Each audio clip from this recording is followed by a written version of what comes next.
ठीक, कोई भी पार्टिकल पॉइंट ए, ठीक है, ऑन है, ऑन का हो गया। अब मान लीजिए कोई पार्टिकल ए पोजीशन पर है, टी बराबर 0 से चलना स्टार्ट करता है, ठीक है। अब वो ए पॉइंट ए से चलना स्टार्ट किया और वो चल करके nth सेकेंड, n सेकेंड को हम कैसे डिनोट करते हैं, देखिए ध्यान से, ये पोजीशन बी पोजीशन है, ध्यान से देखो सब लोग, बी पोजीशन है और इस पोजीशन पे उस पार्टिकल का वेलोसिटी v है, ठीक है। और यहाँ टाइम लगा सपोज t बराबर, हम एग्जैक्ट डाटा ले रहे हैं ताकि आपको अच्छे से समझ में आए, मान लीजिए कि 5 सेकेंड, ठीक है, यानी कि a से b जाने में कितना टाइम लगा, 5 सेकेंड लगा, ठीक है। a से b गया पार्टिकल, यहाँ इनिशियल स्पीड वेलोसिटी उसका u था, ठीक है। तो अब ये क्वेश्चन में कह रहा है कि मान लीजिए थोड़ी देर के लिए कि यहाँ पर इस पोजीशन को हम नाम c दे रहे हैं और ये पोजीशन पे वो टाइम t बराबर 4 सेकेंड में था, यानी पार्टिकल a से b जाने के दौरान में c पोजीशन पे होगा कभी ना कभी, और वो कौन टाइम था, 4 सेकेंड, और 5 सेकेंड में पार्टिकल b पोजीशन पे आ गया, ठीक है। तो ये जो कह रहा है displacement of particle nth second, मतलब जो nth सेकेंड कहने का मतलब 5th सेकेंड, यहाँ पर जो एग्जांपल हम लिए 4 सेकेंड हो गया, पार्टिकल किसी पोजीशन पे होगा और 1 सेकेंड में पार्टिकल b से c गया, c से b गया, तो c से जब b गया 1 सेकेंड में, तो ये डिस्टेंस कितना है या ये डिस्प्लेसमेंट कितना है, उसी को हम लोग कहते हैं displacement of particle in nth second.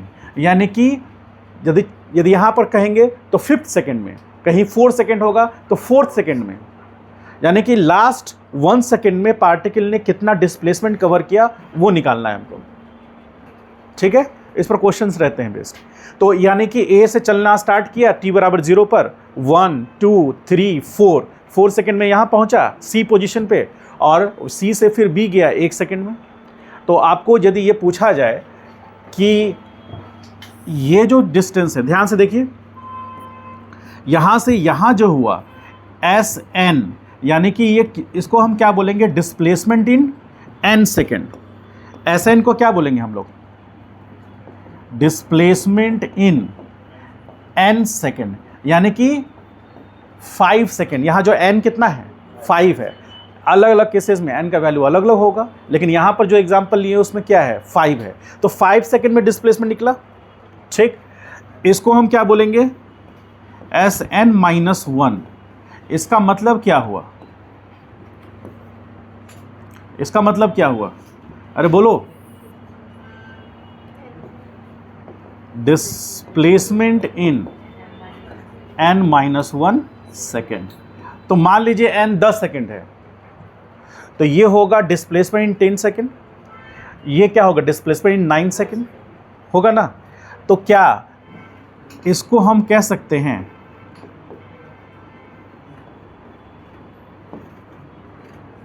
ये क्या रिप्रेजेंट करेगा, बोलिए, डिस्प्लेसमेंट इन nth सेकेंड। तो यहां पर क्या रिप्रेजेंट करेगा, ये यहां क्या रिप्रेजेंट करेगा, डिस्प्लेसमेंट इन 5th सेकेंड। तो डिस्प्लेसमेंट इन 5th सेकेंड कैसे निकल सकता है, एक बेसिक लॉजिक निकाले तो 5 सेकेंड में कितना डिस्प्लेसमेंट कवर किया, 4 सेकेंड में कितना डिस्प्लेसमेंट कवर किया, तो 5 सेकेंड में जितना डिस्प्लेसमेंट कवर किया माइनस 4 सेकेंड में जितना डिस्प्लेसमेंट कवर किया, तो जो वैल्यू निकलेगा वो डिस्प्लेसमेंट इन 5th सेकेंड होगा। यदि हमको निकालना है डिस्प्लेसमेंट ऑफ 8th सेकेंड, यानी कि 8 सेकेंड में जितना डिस्प्लेसमेंट माइनस 7 सेकेंड में जितना डिस्प्लेसमेंट, तो जो डिस्प्लेसमेंट बचेगा वो होगा 8th सेकेंड। तो हमेशा, यानी कि हम एक जनरल रूप निकाल सकते हैं कि displacement in n second minus displacement n-1 second, तो निकल के क्या आएगा, डिस्प्लेसमेंट nth सेकेंड। तो हम ऐसा लिख सकते हैं क्या हम ऐसा लिख सकते हैं, so displacement in nth second is equal to displacement in n second minus displacement in n-1 second. ऐसा लिख सकते हैं क्या, क्या ये रिलेशन सही है? बोलिए, ऐसा लिख सकते हैं ना? तो ये एक्सप्रेशन लिखने में कहीं कोई डाउट तो नहीं है? ये बेसिक लॉजिक से डेवलप किया है कि यदि छठा सेकंड में हमको देखना है कि पार्टिकल का डिस्प्लेसमेंट क्या है, तो 6 सेकंड में डिस्प्लेसमेंट माइनस 5 सेकंड में डिस्प्लेसमेंट, तो निकल के आएगा छठे सेकंड में डिस्प्लेसमेंट। ठीक है, अब इसके अकॉर्डिंग हम लोग आगे बढ़ सकते हैं। ठीक है, अब इसके आगे बढ़ेंगे तो हम अकॉर्डिंग क्या लिख सकते हैं, देखिए। तो एस nth सेकंड हमें निकालना है, तो एस nth सेकंड में निकालना है, तो एस एन कितना होगा, डिस्प्लेसमेंट एन सेकंड क्या होगा? एस पता है क्या, हमें ये पता है, S is equal to U T plus half A T square. हम लोग किस में हैं अभी? हम लोग काइनेमेटिक इक्वेशंस में हैं, मतलब हम लोग जो पढ़े थे हम लोग kinematic equations in uniform accelerated motion पढ़े थे ना। तो उसमें क्या था कि एक्सेलरेशन क्या रहेगा, कांस्टेंट रहेगा। तो एक्सेलरेशन कांस्टेंट रहेगा, तो एस एन यानी कि एन सेकेंड में कितना डिस्प्लेसमेंट हुआ, तो U N plus 1/2 A N square, ऐसा लिख सकते हैं क्या? लिख सकते हैं। और यदि एस एन माइनस 1 में निकालना हो, एन माइनस 1 में, तो क्या लिखेंगे, U N minus 1 U N minus 1 plus half A N minus 1 का स्क्वायर। क्या ये सही है? हाँ, टी के जगह पर, टी तो टाइम हो गया ना, वही वहाँ पर टाइम की जगह पर एन है, वही टी की जगह एन है जस्ट। तो एन सेकेंड यानी कि 5 सेकेंड, टी भी वही है। तो यहाँ पर हम वो एग्जाम्पल लेके चले, तो पुट करेंगे यहाँ वैल्यू, तो क्या लिखेंगे, यू एन प्लस हाफ, क्या लिखेंगे, ए एन स्क्वायर। ठीक है, और प्लस माइनस क्या लिखेंगे, यू एन माइनस 1 और प्लस 1/2 ए एन माइनस 1 का होल स्क्वायर, ऐसा लिख सकते हैं। अब वैल्यू पुट करेंगे तो एस nth बराबर U N plus half A N square, और ये माइनस यहाँ पर पहले लेते हैं, तो यू एन माइनस, क्या हुआ, समझ में नहीं आ रहा है? हाँ, इधर से कुछ आवाज़ें आ रही थी, ध्यान से देखिए, अभी पूछेंगे तो नहीं पता। यहाँ बम, एक दिन बम फूट गया था बड़ा सा, हाइड मतलब नहीं होता वो सब, एटम बम नहीं,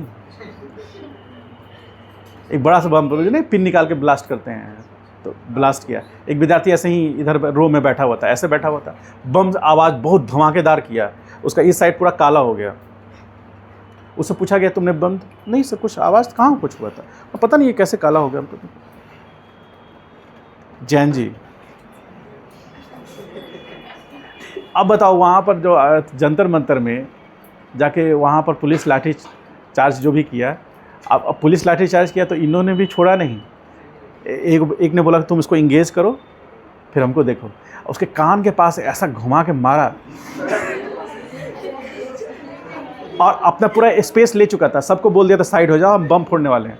वो उधर मार रहा था, उसी में एक थप्पड़ लेफ्ट हैंड से मारा ऐसे तड़ा कर, और स्पेस तो बना ही लिया था। उसके बाद जो भागा, पुलिस बेचारा वो थी पूरी भुंजिया खाने वाला कैसे पकड़ेगा जैन जी को? जैन जी मोमोज खाने वाला है और पूरी भुंजिया खा के ऐसे नींद आता है। पुलिस का सबसे फेवरेट भोजन क्या है? पूरी भुजिया, पूरी सब्जी, लंच भी वही है, डिनर में भी वही, और थी सुबह में नाश्ता में भी वही। ठीक है, अब उसका खून तो खौल गया, लेकिन उसको मार अब बताइए कि कोई आपको ऐसे चिढ़ा के भाग जाए और टेस्ट करे कि दौड़ के दिखाओ मेरे इतना। ठीक है, पुलिस का उम्र होगा 25 से 30 में, जेएनजी है 16-17 साल 18 साल का।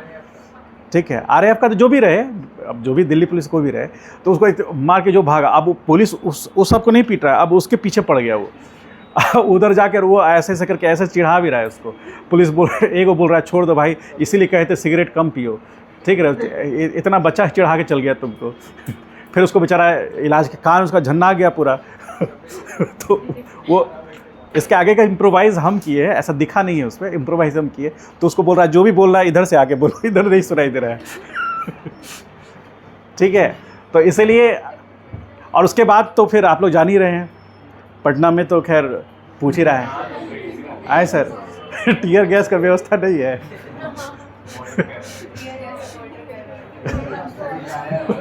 पुलिस को भी सर मारा होगा यार, क्या डिमांड कर रहा है, लेके नहीं आया अब। एक तो टीयर गैस लेके चल भी रहा था, बोलता है कि ए सर ये दिखाइए कोची है, ये टीयर गैस है। अच्छा होता है, फायर होता है, एक फायर करके दिखाइए तो बोले वो उसके मजे ले रहा है उसको लग रहा है वो सही में जो ऐसा कर रहा है ना वो सीरियस है, वो सही में जानना चाहता है कि इसके अंदर क्या है उसको लगा कि झूठ मूठ कैसे पैकेट लेके चल रहा है क्या। आइए, तो यहाँ un -1 हो गया प्लस, अब यहाँ पर क्या होगा 1/2 a n² प्लस 1 - 2n, है ना, ठीक है। अब इसके आगे इसको हम लोग इसको रिजॉल्व करेंगे। देखिए ध्यान से, अब S N un plus half an², अब यहाँ माइनस आएगा, ध्यान से देखिए कैलकुलेशन हो रहा है, un प्लस u और माइनस हाफ a। अब यहाँ पर कर देते हैं an² और यहाँ माइनस क्या होगा 1/2 a और यहाँ क्या होगा प्लस a/2 × 2n, ऐसा लिख सकते हैं। माइनस है ना, तो माइनस हुआ, ये प्लस हो गया और ये पूरा टर्म माइनस में आएगा, तो 1/2 an², फिर ये माइनस में आएगा 1/2 a और ये प्लस हो जाएगा। अब यहाँ पर देखिए एस nth इक्वल टू, अब क्या क्या कैंसिल आउट हो सकता है, ये हाफ an² कहीं से कैंसिल आउट होगा, यहाँ से हो जाएगा, ठीक। तो यहाँ u आएगा और माइनस a/2 और क्या आ जाएगा प्लस an आएगा, ठीक है। तो इसको हम रीअरेंज करके कैसे लिख सकते हैं, अब यहाँ पर u है और यहाँ पर a कॉमन ले, u प्लस, आप प्लस लेके चलते हैं मान लीजिए u और प्लस a कॉमन लेंगे, तो यहाँ क्या आएगा n - 1 आएगा, n - 1/2 आएगा, तो यहाँ क्या लिख सकते हैं u प्लस 1/2 a, तो 2n - 1, ऐसा कुछ आएगा, ठीक है, या कहीं कुछ मिस्टेक है, देखिए ध्यान से।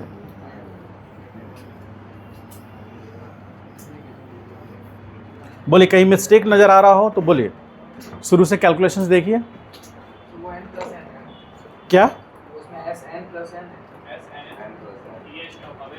कहाँ पर बोल रहे, सबसे नीचे, तो यहाँ n - 1/2 है, क्या हुआ a कॉमन लिए हैं, यहाँ से a कॉमन लेंगे ना, प्लस ले रहे हैं ना, तो प्लस रहे हैं तो अंदर में जो भी टर्म है माइनस वाला प्लस हो जाएगा और प्लस वाला माइनस हो जाएगा, ताकि आप जिसको इसको ब्रेक करोगे तो an आना चाहिए और -1/2 a आना चाहिए, आ भी रहा है।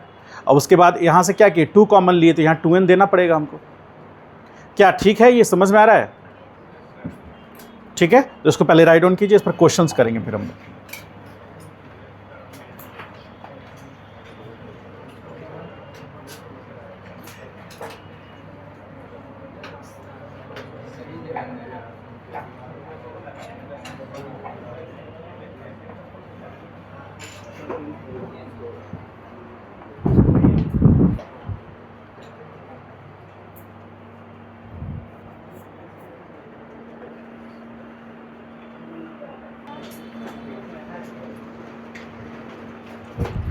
इंपॉर्टेंट टॉपिक है ये, आपको प्लेन में डायरेक्टली प्रोजेक्टाइल मोशन बन जाएगा ये, ठीक है।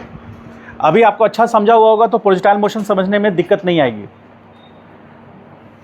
ये just motion under gravity 1 dimension का है और मोशन अंडर ग्रेविटी में आप 2 डायमेंशन में आएंगे तो प्रोजेक्टाइल मोशन हो जाएगा, ठीक है। तो जो स्टूडेंट को ये क्लियर होगा तो वहाँ पर भी उनको हेल्प मिलेगा। हाँ, एक्चुअली इसको हम लोग इस टॉपिक में, इस चैप्टर में इसलिए पढ़ रहे हैं, इस टॉपिक में इसलिए क्योंकि अर्थ जो किसी बॉडी को अपनी ओर अट्रैक्ट करता है उसका एक कांस्टेंट एक्सेलरेशन होता है, इसलिए हम लोग kinematic equations of uniformly accelerated motion जो है उसी में पढ़ रहे हैं इसको, इसलिए क्योंकि एक्सेलरेशन कांस्टेंट है। तो उसके कारण क्या क्या आएगा, बॉडी का वेलोसिटी क्या होगा, बॉडी का एक्सेलेरेशन क्या होगा, वो तो कांस्टेंट है। बॉडी के कितने टाइम में क्या डिस्टेंस होगा, मैक्सिमम हाइट कैसे अचीव होगा, ये सारा चीज़ इसी में हम लोग डिस्कस करेंगे। आप मान के चलेंगे कि आप लोग जैसे खेलते हैं तो बॉल को ऊपर फेंकते हैं, तो उस सिचुएशन को ही हम लोग यहाँ स्टडी कर रहे हैं। तो मोशन, सब लोग ध्यान से देखिए, सब लोग, मोशन अंडर ग्रेविटी में मतलब कोई भी बॉडी, कोई भी पार्टिकल ग्रेविटेशनल फोर्स फील्ड में है और वो कैसा मोशन करेगा यदि ग्रेविटेशनल फोर्स फील्ड में होगा। साथ ही साथ इसमें एक कंडीशन और है कि हमेशा पार्टिकल कैसा पाथ ट्रैवल करेगा, स्ट्रेट लाइन पाथ ट्रैवल करेगा, वो कर्व पाथ ट्रैवल नहीं करेगा, क्योंकि हम लोग मोशन अंडर स्ट्रेट लाइन है या फिर कह लीजिए वन डायमेंशन मोशन में है, जिसको काइनेमेटिक्स 1 बोल रहे हैं हम लोग। तो हम लोग वन डायमेंशन मोशन में है तो वन डायमेंशन की बात करेंगे। अब इससे पहले हम लोग किसकी बात कर रहे थे, एक्स एक्सिस में मोशन हो रहा था उसकी बात कर रहे थे। एक्स एक्सिस में पॉजिटिव एक्स जा सकता है, नेगेटिव एक्स जा सकता है। अब हम किसकी बात करेंगे, वाई एक्सिस। तो पॉजिटिव वाई में भी जा सकता है, नेगेटिव वाई में भी जा सकता है, लेकिन हमेशा वाई एक्सिस में ही रहेगा। पार्टिकल का कोई भी मोशन या कोई भी पार्ट पॉजिटिव एक्स या पॉजिटिव नेगेटिव एक्स में नहीं रहेगा, जो भी होगा वो वाई एक्सिस में ही रहेगा। ठीक है, तो जैसे मान लीजिए एग्जांपल लेके चलते हैं हम लोग, थोड़ा सा इसको अच्छे से समझते हैं। देखिए ध्यान से, मान लीजिए ग्राउंड सरफेस है, ये ग्राउंड है, ग्राउंड सरफेस। सब लोग ध्यान से देखिए, आवाज नहीं आना चाहिए।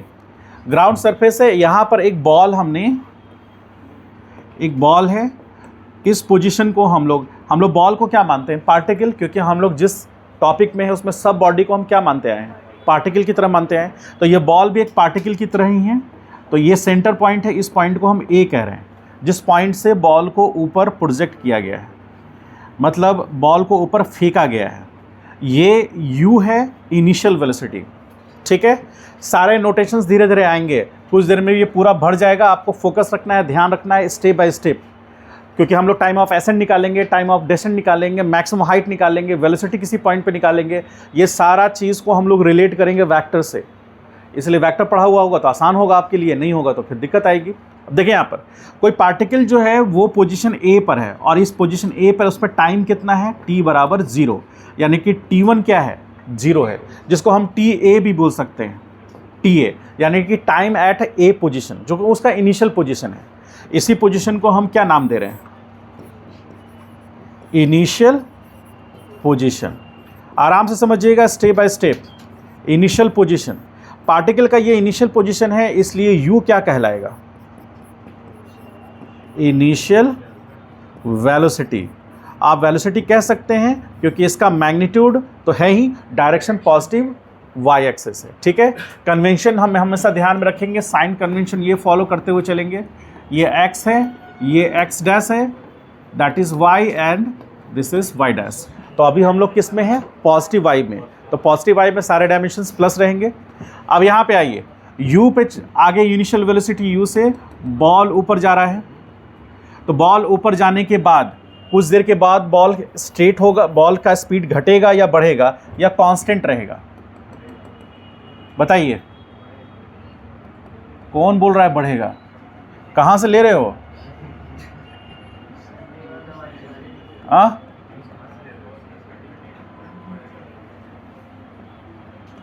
बताइए।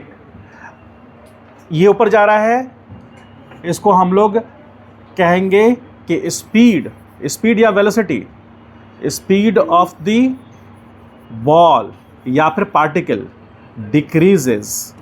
ठीक, तो ए पॉइंट से चूंकि पॉजिटिव, देखिए ध्यान समझिए, पॉजिटिव वाई एक्सिस में जा रहा है तो डायरेक्शन में चेंजेस नहीं आया, तो यानी कि बॉडी के वेलोसिटी के किस पार्ट में, मैग्नीट्यूड में चेंजेस आया, इसीलिए हम कह दिए कि स्पीड पार्टिकल का डिक्रीज कर गया।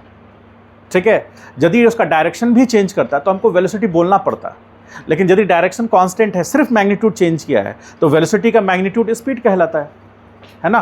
तो अभी यहाँ पर टर्न भी नहीं किया है कहीं, तो पार्टिकल ऊपर जा रहा है तो उसका वेलोसिटी डिक्रीज कर रहा है, और डिक्रीज कर रहा है तभी तो किसी पॉइंट पर जाकर, किसी इंस्टेंट पर, इस पॉइंट को हम बी नाम दे रहे हैं। तो इस बी वो पॉइंट है जहाँ पर ये पार्टिकल ऊपर जाते जाते जाते उसका वेलोसिटी 0 हो गया। ठीक है, तो किसी मोमेंट ऑफ टाइम पर, हम आपको करके भी दिखाए थे, किसी भी मोमेंट ऑफ टाइम पर वो एक फ्रैक्शन ऑफ टाइम के लिए उसका वेलोसिटी 0 होगा। ठीक है, तो यहाँ से ए से चला और यहाँ पर वेलोसिटी बी 0 हो गया। अब वहाँ पर वेलोसिटी 0 हुआ, इसीलिए पार्टिकल अब इससे ऊपर नहीं जा सकता, क्योंकि पार्टिकल के ऊपर जाने की क्षमता खत्म हो गई। पार्टिकल के ऊपर जाने की क्षमता किस बात पर डिपेंड कर रही थी? उसके वेलोसिटी पर, और वेलोसिटी का मैग्नीट्यूड 0 हो गया। तो हम कह सकते हैं कि यहाँ पर वेलोसिटी का नल वेक्टर मिलेगा हमें। नल वेक्टर कौन सा होता है? वो वेक्टर जिसका मैग्नीट्यूड 0 होता है और डायरेक्शन अनडिफाइंड होता है। तो मैग्नीट्यूड 0 हो गया, अब ये बॉल ऊपर नहीं जाएगा। ठीक, अब हम उसको दूसरा पाथ से दिखाना चाहते हैं, क्योंकि एक ही पाथ पे दिखाएंगे तो थोड़ा कंफ्यूजन होगा। सेकंड पाथ से चलते हैं। डायरेक्शन मोशन का ये था, तो ये कहेंगे ये इस पॉइंट पर यदि मान लीजिए हमको देखना हो, ये डायरेक्शन है उसके मोशन का, और यहाँ पर किसी भी पॉइंट पे हम चेक करें, इसको थोड़ा अच्छे से दिखाते हैं। देखिए, किसी ये पॉइंट मान लेते हैं, हम लेते हैं इस पॉइंट का नाम हम सी रखते हैं, और यहाँ पर उसका वेलोसिटी अपवर्ड डायरेक्शन में यहाँ पर v रखते हैं, तो इसको vc बोल सकते हैं हम लोग, यानी कि वेलोसिटी एट पॉइंट c। आप लोग में से कितने लोग इस बात को मानते हैं कि vc is less than u? होगा, क्योंकि जैसे जैसे पार्टिकल ऊपर जा रहा है उसका वेलोसिटी घट रहा है, और यदि हम इसको और लेके चलें तो ऐसा भी कह सकते हैं कि वेलोसिटी एट b होगा, क्योंकि b पॉइंट पर वेलोसिटी क्या होना चाहिए? यहाँ पर जो vv होगा वो क्या होगा? हाँ, vc। सारे पॉइंट्स पर वेलोसिटी इंस्टेंटेनियस ही हैं, कहीं एवरेज की बात नहीं हो रही है। अब हम पहले भी बोले हैं कि यदि वेलोसिटी की बात होगी तो इंस्टेंटेनियस की, एवरेज की होगी तो वो मेंशन करना है, या तो बुक मेंशन करेगा, क्वेश्चन देकर मेंशन करेगा, या तो आपको खुद मेंशन करना पड़ेगा। यहाँ पर किसी भी पॉइंट पे बात हो रही है तो वो एवरेज की नहीं, इंस्टेंटेनियस की हो रही है, क्योंकि बी पॉइंट पर एवरेज वेलोसिटी 0 होगा ही नहीं, क्योंकि हम वेलोसिटी किसी पॉइंट पे ले रहे हैं या इंस्टेंट ऑफ टाइम पे ले रहे हैं। जब इंस्टेंट ऑफ टाइम पे ले रहे हैं तो वो इंस्टेंटेनियस वेलोसिटी है। ठीक है, आइए तो इस पॉइंट पर, तो यहाँ से ऊपर जा रहा है तो इसको असेंडिंग कह देंगे, मतलब असेंडिंग सिचुएशन है कि नहीं? अरे असेंडिंग है, यानी कि पार्टिकल ऊपर जा रहा है। अब एक सवाल है, एक कॉमन सवाल है, ये ध्यान में रखिएगा कि बार बार आपसे ये डिस्कशन में लाया जाएगा कि वहाँ पर वेलोसिटी डिक्रीज़ क्यों किया। जब तक हम घस रहे हैं आप बताइए क्यों वेलोसिटी डिक्रीज़ किया? अरे बोलो, कोई आप लोग में से है कोई जेएनजी जो सच सच बता सके कि वेलोसिटी क्यों डिक्रीज़ किया? बोलिए।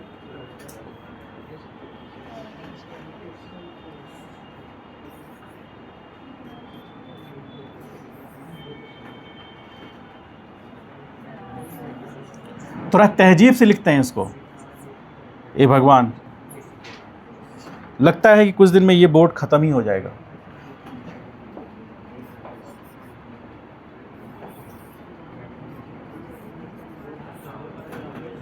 यह है लिखने का तहजीब।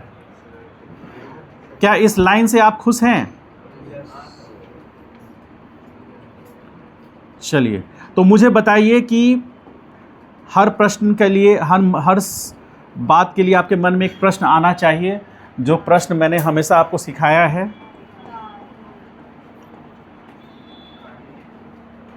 संजय लीला भंसारी साहब का एक बहुत बढ़िया फिल्म है, इस पर बहुत ज़्यादा जोर दिया गया है। आइए इस पर ध्यान दीजिए। अब आप सवाल एक आपके मन में ये उठना चाहिए, नहीं उठ रहा है तो हम आपको बता रहे हैं कि जब पार्टिकल का ऊपर जा रहा था तो वेलोसिटी डाउन क्यों हुआ। तो वेलोसिटी डाउन होने का सबसे मेन रीज़न क्या है? यहाँ यदि जगह बचा है तो हम यहाँ g का वैल्यू डाल देते हैं a, और a इज इक्वल टू जी, और किधर लग रहा है? तो डाउनवर्ड डायरेक्शन में एक्सेलेरेशन लग रहा है बॉडी पर, और बॉडी का वेलोसिटी अपवर्ड डायरेक्शन में। तो वेलोसिटी का और एक्सेलेरेशन का एंगल अपोजिट है, यानी कि 180 डिग्री है। तो उस केस में मैंने आपको बताया था कि जब भी वेलोसिटी और एक्सेलेरेशन अपोजिट होंगे तो वेलोसिटी डिक्रीज़ करेगा, वो किधर भी जाए डिक्रीज़ करेगा। तो पॉजिटिव y में जा रहा था, डिक्रीज़ किया, वहाँ जाकर 0 हुआ। एक मोमेंट ऑफ टाइम के लिए यहाँ पर वेलोसिटी 0 हो गया। The velocity of the particle is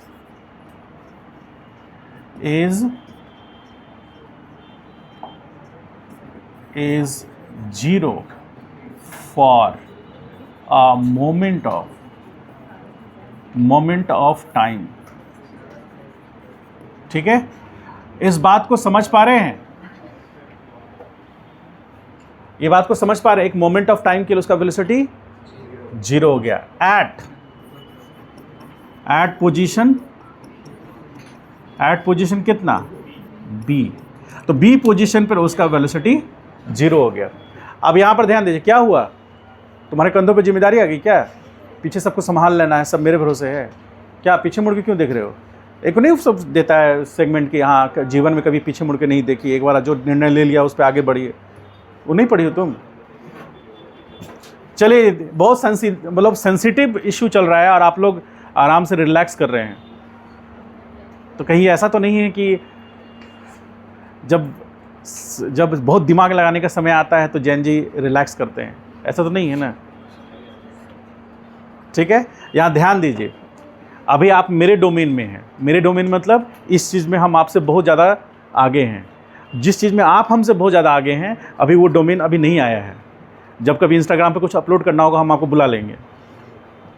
ठीक है, अभी दिमाग पर ये अपलोड करना है, उसके लिए थोड़ा ध्यान दीजिए। देखो, इसको समझा रहा है, तुम उसको क्यों समझा रहा है कि देखो ध्यान दो, पढ़ाई बढ़िया से करो? तुम उसको समझा, वो पढ़ रहा है तो तुम क्या समझा रहा था उसको? कुछ नहीं। फिर उसको कुछ बोल क्या रहा था तुम? चलिए आइए, यहां तक क्लियर है? ठीक है, क्या बोलो? क्या डाउट लग रहा है? बोलो। तुम ही तो हो जो मेरा भार रखे हो। चलो बताओ, इसे तो कुछ पूछ ही नहीं रहा है। बोलो। शायद हमको लगता है कि हम असेंडिंग और डिसेंडिंग ऑर्डर भूल गए। शायद तो डिसेंडिंग अभी आया कहाँ है? असेंडिंग लिखे, डिसेंडिंग कहाँ लिखे हैं? तो असेंडिंग हो रहा है सर, तो अगर यू मेरा 20 है, हाँ, 20 पे जाके 0 हो रहा है तो घट रहा है ना? हां, डिसेंडिंग होना चाहिए। अरे स्पीड असेंडिंग नहीं, हाँ बॉल ऊपर उठ रहा है, ये असेंडिंग हो रहा है। तो वो वर्डिंग बेकार है सर, अच्छा नहीं लगा। स्पीड के बारे में बार-बार हमको याद रहे, मैग्नीट्यूड घट रहा है ऊपर जाके। अरे असेंडिंग मतलब बॉल ऊपर जा रहा है, कोई ऑब्जेक्ट ऊपर जा रहा है तो ऊपर चढ़ रहा है ना, असेंडिंग है ना सिचुएशन। अब बॉल फिर नीचे आएगा तो डिसेंडिंग सिचुएशन होगा ना। मुद्दा ये नहीं कि आपको क्या लग रहा है, आप अपना परसेप्शन ठीक कीजिए। ठीक है, हम आपको बार बार वही बात बोलते हैं कि जब हम सीखने की कोशिश किए थे तो हम जैसे आपको बहुत प्रैक्टिकल बात बताते हैं, एकदम प्रैक्टिकल बात जो आपको बहुत अच्छा लगेगा, समझ में भी आएगा। जब हम फ्लूट बजाना शुरू किए थे तो हम चाहते थे कि होल्स इधर रहता, क्योंकि मेरा हाथ बार बार वहीं जा रहा था। तो हमने अपने गुरुजी से बोल दिया, मेरे गुरुजी आपकी तरह नहीं थे, वो मतलब वो ऐसे भी पीटते तो रहते ही हैं, वो हमको पीट दिए। एक 9वीं क्लास में बच्चा पढ़ता तो उसके बगल में हमको पीट दिए। अब फिर बोल भी रहे हैं कि देखो ये मास्टर है, ये पढ़ाता है फिजिक्स, तुमको पढ़ना है। तो वो अंदर करे फुका तो रहा है नहीं, पढ़ाएगा कुछ। ठीक है, वो अंदर दिया, उसके हंसी में सरकाटिज्म था, वो छोटे से बच्चे के हंसी में सरकाटिज्म था। और उससे मेरा इतना खून खौल गया, मतलब गुरुजी पीट, उनको तो गुरु तो पीटेंगे ही, वो तो बाय डिफ़ॉल्ट है, गुरु मतलब पीटना। लेकिन वो क्यों हाँ कर रहा है, हाँ अंदर हंस रहा है वो, तो वो रिलैक्स, वो नहीं, उसको मज़ा इस बात का आ रहा था कि इसको टीचर बोल रहे हैं, ऐसे फुका नहीं रहा है ठीक से। तो अब मेरा मन था ना कि इस होल को इधर कर दें। तो गुरुजी ने बोला कि ये होल इधर हो जाएगा तो समझ रहे हो बहुत बड़ा पाप हो जाएगा। तो बोले इतना बड़ा पाप क्या उसमें हो जाएगा? हाँ देखो एकदम सही, अब सही जगह से ले रहे हो अब। तो उसमें क्या हुआ, गुरुजी बोले कि होल्स का डिस्प्लेसमेंट होने से जो पिच है उसमें चेंजेस आ जाएगा और वो साउंड अच्छा नहीं करेगा। इसलिए सारे होल्स एक जगह पर बराबर नहीं होते हैं। जैसे मान लीजिए कि हम कोई भी होल दूसरा जाता है, मान लीजिए हम एक होल बंद किए सा के बाद, तो नी हो गया और उसके ध हो गया। अब नी ध नज़दीक रहता है और पा जो है थोड़ा दूर होता है, तो पा थोड़ा दूर है और हम चाहेंगे कि तीनों एक जगह रहें तो आवाज़ ठीक से आएगा ही नहीं। तो कहने का सारे बातों का सारांश क्या है कि आपके मुताबिक वो नहीं बना है, आपको उसके मुताबिक बनाना पड़ेगा अपने आप को। ठीक है, असेंडिंग अच्छा नहीं लग रहा है, डिसेंडिंग खराब लग रहा है, ये मुद्दा नहीं है, करना पड़ेगा, यही नाम है उसका। ठीक है, आइए, तो अब कुछ चीज़ें हैं, आपको उस स्लॉट के अनुसार अपने आप को एडजस्ट करना पड़ेगा, अपने मुताबिक स्लॉट नहीं बनाना पड़ेगा। उस समय आएगा तो आप बनाइएगा। आइए, तो ये पोजीशन पे आ गए जहां पार्टिकल का वेलोसिटी क्या है। ये आपके लिए सबसे इंपॉर्टेंट बात में से एक है। क्योंकि पार्टिकल का मैक्सिमम हाइट b तभी मिलेगा जब उसका वेलोसिटी क्या होगा, 0 होगा। ये बहुत इंपॉर्टेंट की पॉइंट है जब हम लोग मैक्सिमम हाइट निकालेंगे किसी बॉडी का, ठीक है।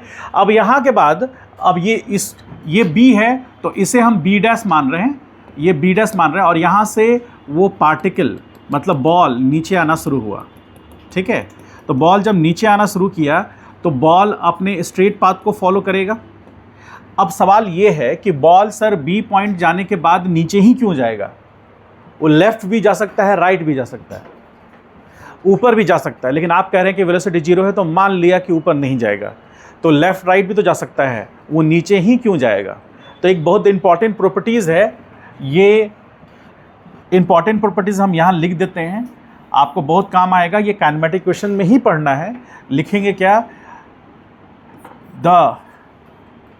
कहेंगे कि a particle always,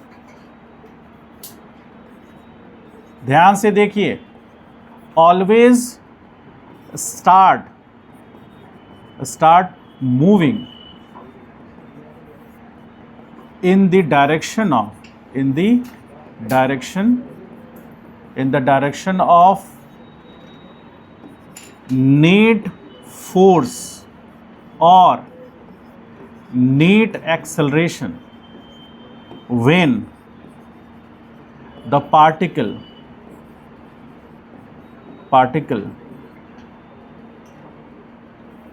start from rest. मतलब कोई भी पार्टिकल किधर मूव करता है? बताइए, कोई भी पार्टिकल किधर मूव करता है? कोई भी पार्टिकल उधर ही मूव करता है जिधर नेट एक्सेलरेशन या नेट फोर्स होता है। कब? जब वो रेस्ट से चलना स्टार्ट करता है, ठीक है। कोई भी पार्टिकल, कोई भी बॉडी की एग्जांपल आप ले लीजिए। मान लीजिए सपोज करें कि यहीं पर एक बॉल रखा हुआ मान लीजिए, तो आप उसको इस साइड में फोर्स देंगे, हल्का सा स्लाइटली टच देंगे, इम्पैक्ट देंगे, तो उसी डायरेक्शन में जाएगा। कोई इधर दे दिया तो इधर चला जाएगा, क्योंकि वो रेस्ट में है। तो रेस्ट में रहने पर बॉडी का डायरेक्शन मोशन वही होता है जिधर नेट एक्सेलरेशन होता है या जिधर नेट फोर्स होता है, ठीक है। तो अब यदि बी पॉइंट पर है कोई भी पार्टिकल, तो बी पॉइंट पर है तो उस पर जो डाउनवर्ड डायरेक्शन में फोर्स लग रहा है या एक्सेलरेशन लग रहा है, इसलिए वो डाउनवर्ड डायरेक्शन में जाने के लिए कंपेल है, वो उधर जाएगा ही जाएगा, उसको कोई नहीं रोक सकता, क्योंकि नेट एक्सेलरेशन है। यदि नेट एक्सेलरेशन नहीं होता, यानी बॉडी पर लगने वाला सारे फोर्सेस का समीशन 0 होता, तो बॉडी इसी पोजीशन पे रहता, बॉडी वहाँ से मूव नहीं करता, ठीक है। एक है ना, ऐसे आप लोग कभी मेला वाला में गए होंगे, चाहे कहीं डिज्नीलैंड वगैरह में नहीं होता है, एक ऐसे फूकने वाला था, फूकता है, यहाँ पर एक होल रहता है, उसे बॉल फूकते हैं तो बॉल ऊपर जा करके रुक जाता है, और जैसे फूकना बंद करते हैं बॉल नीचे आ जाता है। कभी ऐसा देखे हैं? लिए हैं? अभी हाँ था, हम सोचे कि अपना चोरी करके ले आए, लेकिन मेरी बेटी पकड़ ली तो नहीं ले पाए। ऐसा फूकना होता है, फूकेगा तो वहाँ पर उठा रहेगा, और छोड़िएगा तो बस अंदर आ जाएगा। तो वो बॉल जो है वहाँ पर क्यों रुका हुआ है? क्योंकि ऊपर में लगने वाला जो ब्लोइंग फोर्स है वो ऊपर है, और उसका वेट नीचे है, बैलेंस है, इसलिए वहाँ रुका हुआ है। और जैसे ही आप ब्लो करना बंद कर देते हैं तो उसका वेट डोमिनेट कर जाता है, वो नीचे आ जाता है। समझ गए? ये सब छोटे छोटे एक्टिविटीज से इंट्यूशन डेवलप करता है। मेरा इंट्यूशन डेवलप किया था टॉम एंड जेरी से। हम टॉम एंड जेरी बहुत बढ़िया से देखते हैं, आज भी देखते हैं, देखते थे, देखते हैं और देखते रहेंगे, ठीक है। टॉम एंड जेरी से मुझे इतना इंट्यूशन डेवलप किया, इसीलिए मेरा मैकेनिक्स का अच्छा होने का एकमात्र कारण टॉम एंड जेरी है। आप लोग भी देखिए। कैसे सर? उस समय मार्केट में कुछ और नहीं ना मिलता था, तो टॉम एंड जेरी से ही काम चलाया हम। आइए, अब ये नीचे जाएगा, तो अगला सवाल ये है कि यहाँ पर तो वेलोसिटी बी डैश कितना है? 0 है। अब इस पोजीशन पे आइए, ये इस पोजीशन पे डाउनवर्ड डायरेक्शन में। बोर तो नहीं हो रहे आप लोग? हो रहे हैं सर? कुछ इंतजाम है सर?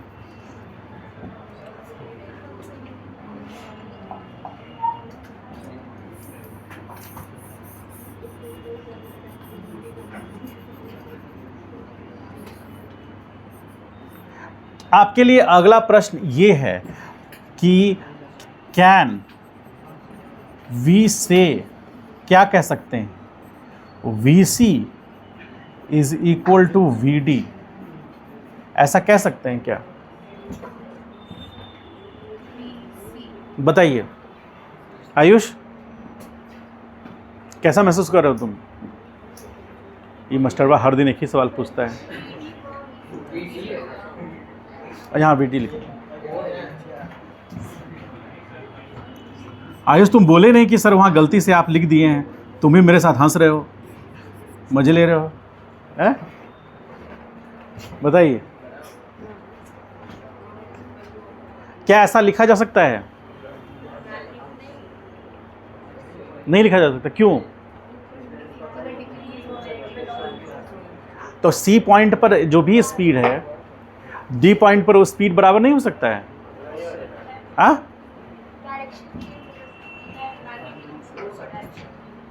और लोग बोलिए, बोलो। तो इसमें क्या, क्यों नहीं हो सकता ये?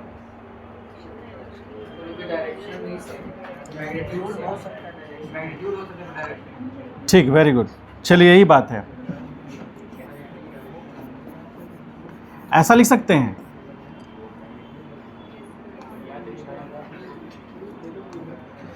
समझिए, पार्टिकल जब मोशन कर रहा है और सेम हाइट पे आएगा, तो जिस वेलोसिटी से वो उस पॉइंट पर ऊपर जा रहा है, असेंडिंग सिचुएशन में है, उसी पॉइंट पर यदि पार्टिकल फिर से आ गया डाउनवर्ड डायरेक्शन में, तो उसका स्पीड सेम होगा लेकिन डायरेक्शन अपोजिट है, इसलिए नेगेटिव वेक्टर होगा। इसलिए हम यहाँ पर ऐसा नहीं लिख करके vc is equal to minus vd ऐसा लिख सकते हैं। तो vc और vd क्या है? नेगेटिव वेक्टर्स हैं।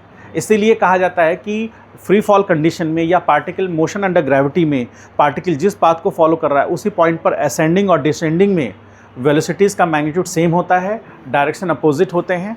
इसीलिए जब वो पार्टिकल डी पॉइंट से नीचे जा रहा होगा और जब वो पार्टिकल फिर से इस पोजीशन पे आएगा, कौन? वो बॉल फिर से जब इस सिचुएशन पर इस पोजीशन पे आएगा, इस पोजीशन का नाम मान लीजिए हमने ई रख दिया होगा, तो ई पॉइंट पर आने पर तो क्या velocity at A is equal to velocity at E बराबर क्या होगा?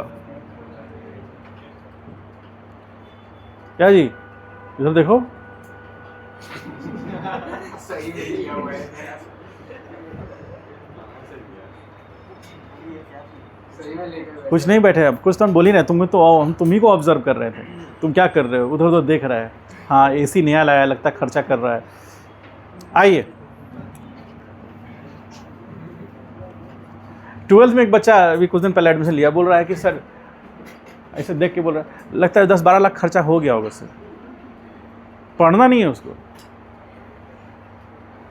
अरे भाई, मुद्दा वो नहीं है, मुद्दा है कि 1 रुपया खर्चा हो या 1 लाख खर्चा हो या 10 लाख खर्चा हो, पढ़ाई हो रहा है कि नहीं तुम्हारा, है कि नहीं? गर्मी तो नहीं लग रहा है ना? बस, किसको गर्मी लग रहा है? समझ गए इस डी पॉइंट पर? अब ई पॉइंट पे आएगा तो ई पॉइंट पर वेलोसिटी क्या होगा? ध्यान से देखिए, यहां ये वी होगा और वी का मैग्नीट्यूड यू के बराबर होगा। कब? जब एयर रेसिस्टेंस को हम लोग नेग्लेक्ट करेंगे, मतलब आइडियल सिचुएशन लेंगे, मतलब वैक्यूम में हम यदि इसको ट्रीट करेंगे, तो हम लोग देखेंगे कि ऑब्जर्व क्या करते हैं कि ए पॉइंट पर, जिस पॉइंट पर उसको वहाँ से ऊपर प्रोजेक्ट किया गया, तो जो उसका इनिशियल वेलोसिटी था ग्राउंड को हिट करने से पहले, ध्यान रखिएगा, हिट करने से पहले जस्ट टच करते समय उसके पास जो वेलोसिटी था वो यू के बराबर था, डायरेक्शन अपोजिट था। आप बोलेंगे सर हिट करने के बाद तो वेलोसिटी 0 हो जाएगा, ठीक है। अब उसके बाद हम लोग इसी में इलास्टिक पढ़ेंगे, इलास्टिक कॉलिजन आगे जा करके।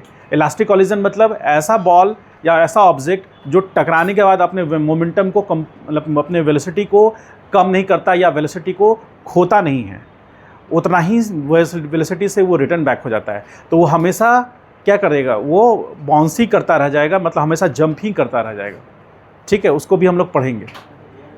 क्या एयर असिस्टेंस फोर्स को नेग्लिजिबल मानेंगे, नेग्लेक्ट करके चलेंगे थ्रू आउट मोशन में। ग्राउंड टच करेगा तो ग्राउंड टचिंग, तो वही तो मान रहे हैं इसको। मान लीजिए कोई बॉल को ग्राउंड से प्रोजेक्ट करेंगे तो ग्राउंड ही को तो हिट करते समय होगा उसका वेलोसिटी, वही है ना। अब इस सिचुएशन में इनिशियल वेलोसिटी u हो गया vc और vt। अब हम लोग इसमें 2-3 चीज़ें निकालनी है। एक तो यहाँ पर भी g किधर लग रहा है, नीचे लग रहा है, यहाँ पर g का वैल्यू भी नीचे होगा। अब यहाँ पर एक सिचुएशन समझिए कि एक्सेलरेशन क्या है, यहाँ माइनस g है। अब यहाँ पर माइनस एक्सेलरेशन g है, a is equal to minus G metre पर सेकेंड स्क्वायर। आप क्या मान के चलेंगे, a का वैल्यू 9.81 मीटर पर सेकेंड स्क्वायर। जब क्वेश्चन में 10 देगा तो 10 मानिएगा, ऐसे 9.81 लेके चलना है। अब यहाँ पर क्या हो रहा है कि बॉल ऊपर गया, रिटर्न बैक हुआ, ये होगा डिसेंडिंग,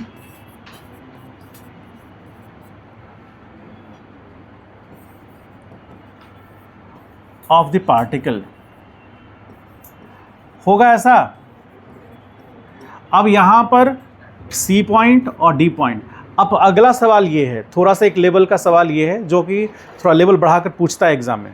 अब क्या वो पीछे माहौल बन रहा है, इसमें एग्जाम में क्वेश्चन ये पूछता है, बहुत अच्छा क्वेश्चन ये है कि A से C जाने में जितना समय लगा तो क्या C से B जाने में उतना ही समय लगेगा, कम लगेगा, ज़्यादा लगेगा। यदि A से C का दूरी और C से B का दूरी बराबर है तो A से C जाने में टाइम ज़्यादा लगेगा या फिर C से B जाने में टाइम ज़्यादा लगेगा, C से B जाने में टाइम ज़्यादा लगेगा। डिस्टेंस सेम है तो भी, क्यों?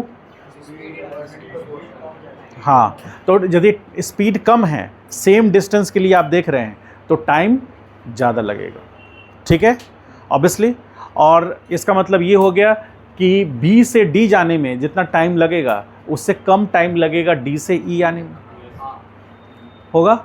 ये फील कर पा रहे हैं, टाइम सेम नहीं रहेगा, क्योंकि जैसे जैसे ऊपर जाएंगे स्पीड घटेगा, तो डिस्टेंस सेम लेंगे तो टाइम ज़्यादा लगेगा क्योंकि स्पीड कम हो गया है। और जब ऊपर से नीचे आएंगे तो ऑब्वियसली यहाँ पर स्पीड कम है, कब? B से D जाने में स्पीड कम है, तो यहाँ से यहाँ जाने में उतना टाइम, उतना ही डिस्टेंस हम यदि D से E को मान रहे हैं तो B से D जाने में टाइम ज़्यादा लगेगा और D से E जाने में टाइम कम लगेगा। समझ पाए? चलिए इतना राइट डाउन कीजिए, फिर आप लोग अलग अलग पार्ट्स में आते हैं। कोई डाउट किसी को? अरे बोलो, जल्दी से फास्ट लिखिए। तो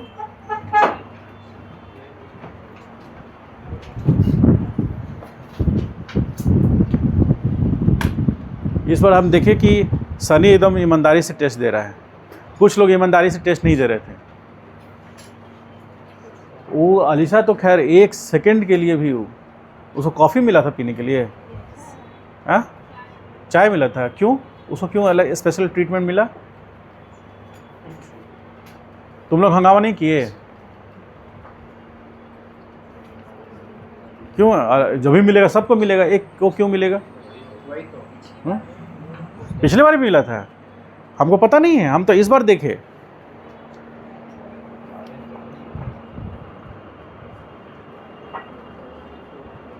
टेस्ट में चाय मिल रहा है, बता। हाँ अच्छा, अगला रूहूद उतार देते हैं मुझे।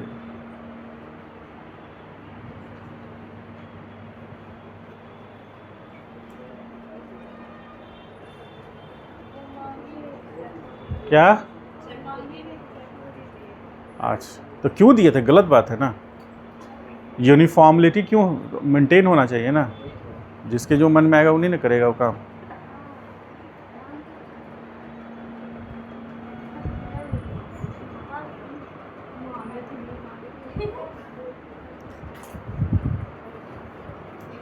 क्या हुआ? अब तुम दुखी क्यों हो? तुमको नहीं मिला इसलिए? क्या है? तुम्हारा आई कार्ड कहाँ रह गया? छोड़ दी? क्या हुआ?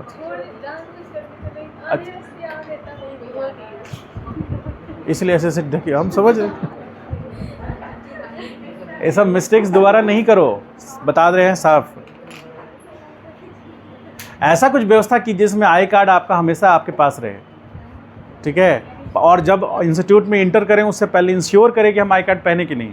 अब यहाँ आकर के बैग से निकाल कर आई कार्ड पहनिएगा, उस बीच हम देख लिए तो फिर क्या होगा? एक क्लास ऐसे भी आपको नहीं करने का मन था तो मत कीजिएगा, ठीक है। उस सब चीज़ का एक नियम है ना, वो नियम को फॉलो करना है।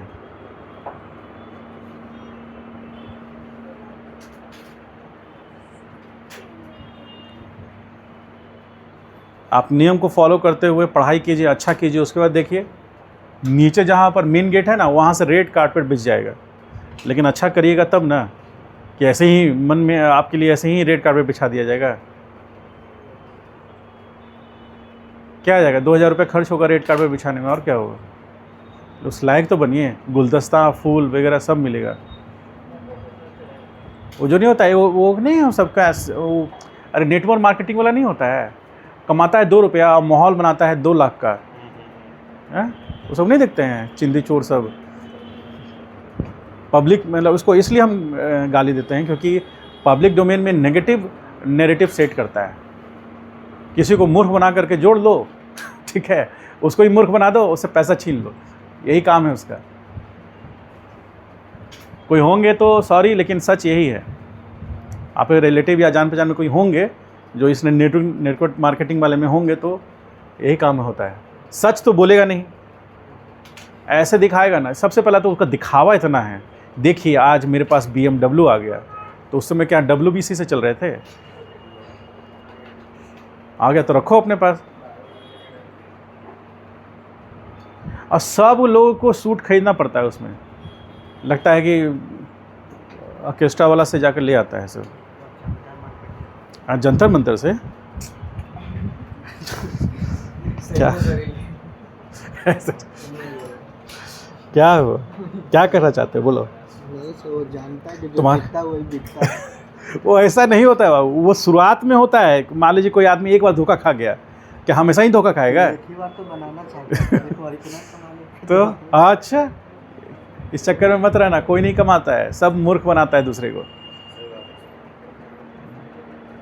अच्छा, मतलब तुमको हम जब मान लो हम उसमें हैं जुड़े हुए, हम यहाँ पर सबको मोटिवेट कर दें कि देखो तुम ये कर सकते हो, वो कर सकते हो, वो कर सकते हो, और उसके बाद उसको रियलिटी तो पता चलेगा ही। जोड़ने के बाद ना चलेगा।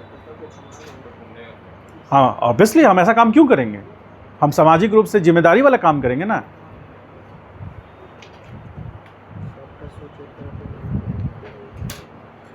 यहाँ जो सरस्वती बांट रहा है उसको तो वैल्यू नहीं देता है, सब सामान बांटने वाले को क्या वैल्यू देगा कोई।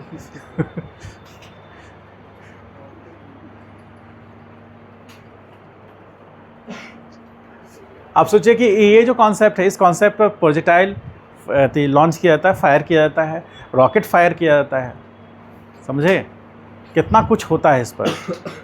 न्यूटन साहब ने, गैलीलियो साहब ने ये सब दिया। अभी हम लोग जो पढ़ रहे हैं वो क्लासिकल मैकेनिक्स है। 1937-1938 में इसका इजाद हो गया था। 1637 में, आज से 400-450 साल पहले की बात है। लोगों ने जान लिया था कि ऐसा कुछ होता है। न्यूटन साहब ने सबको बता दिया था कान में आकर।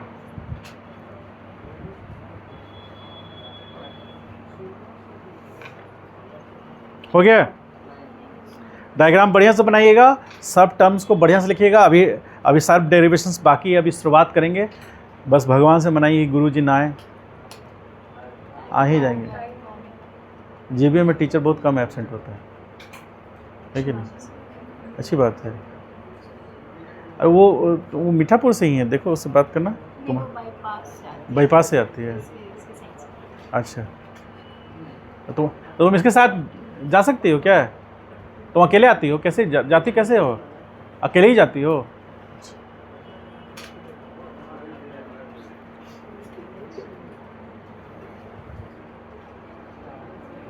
उसकी मम्मी ने बोला था कि सर क्लास में कितने बच्चे हैं? हम बोले कि 30 बच्चे 35 बच्चे रहते हैं। तो सर 2-3 बच्चे तो नहीं ना हैं? पता नहीं उसकी मम्मी कहीं बेचारी। अच्छा, तुम्हारी मम्मी ने ऐसा क्यों कहा था? कारण क्या था? तुम कहीं और गई थी तो वहाँ 2-3 बच्चे थे क्या? अच्छा, ऐसा भी होता है।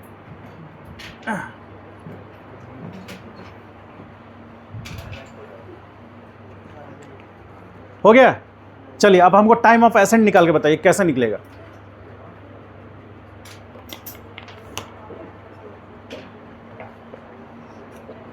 सब लोग दिमाग लगाइए, तो टाइम ऑफ एसेंट कैसे निकाल सकते हैं आप?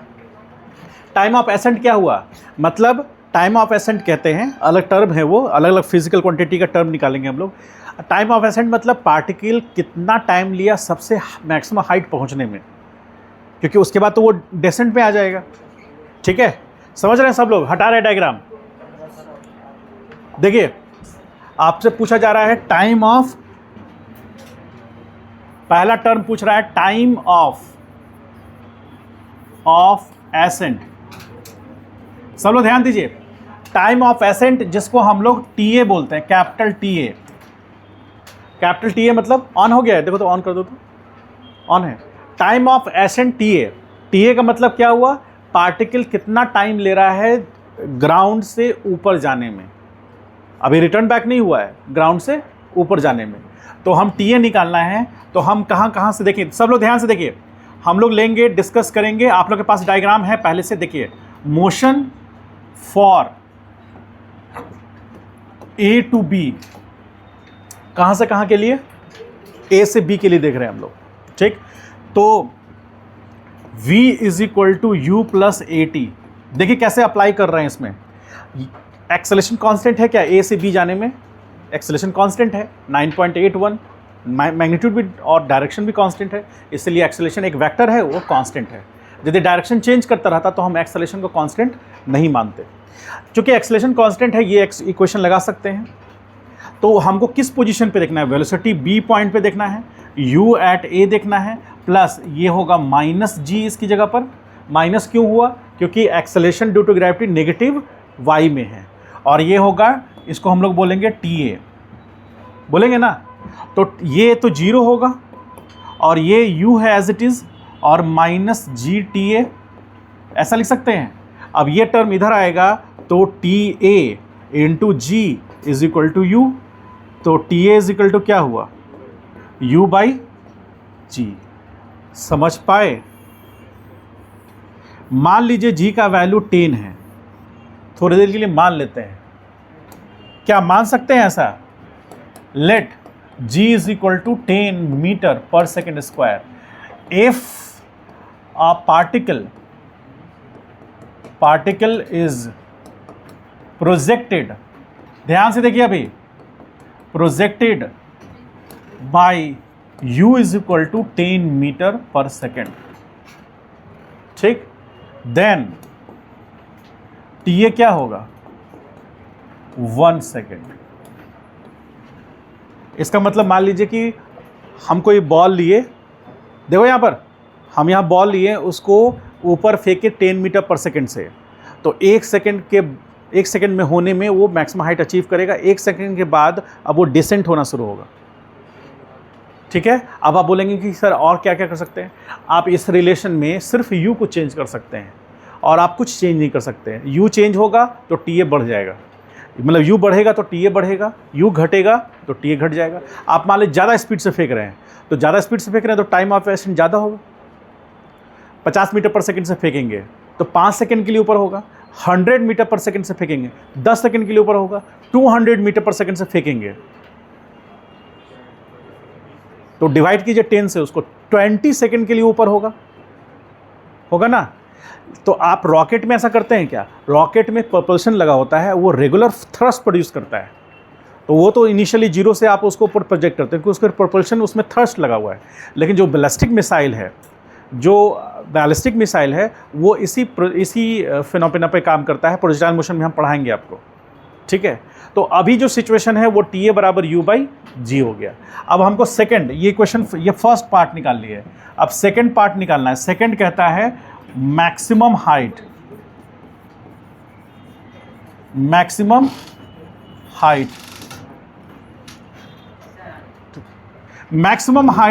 जिसको h मैक्स बोलते हैं।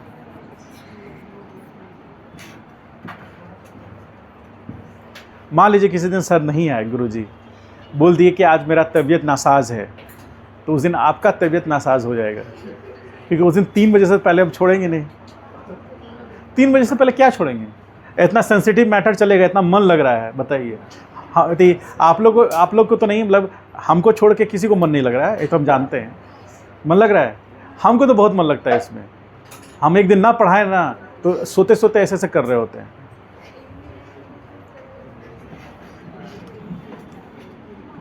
मैक्सिमम हाइट, तो मैक्सिमम हाइट कैसे निकलेगा, तो हमारे पास एक फार्मूला है, v square equal to u square plus 2as, है ना।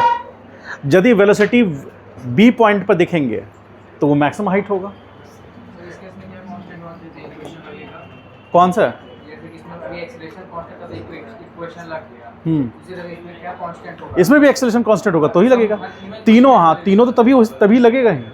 ठीक है, बराबर यू स्क्वायर, अरे देखो यहाँ मास्टर पढ़ा रहा है, छोड़ो ना, पढ़ाने दो उसको, हम लोग मछली बेचते हैं। आओ इधर,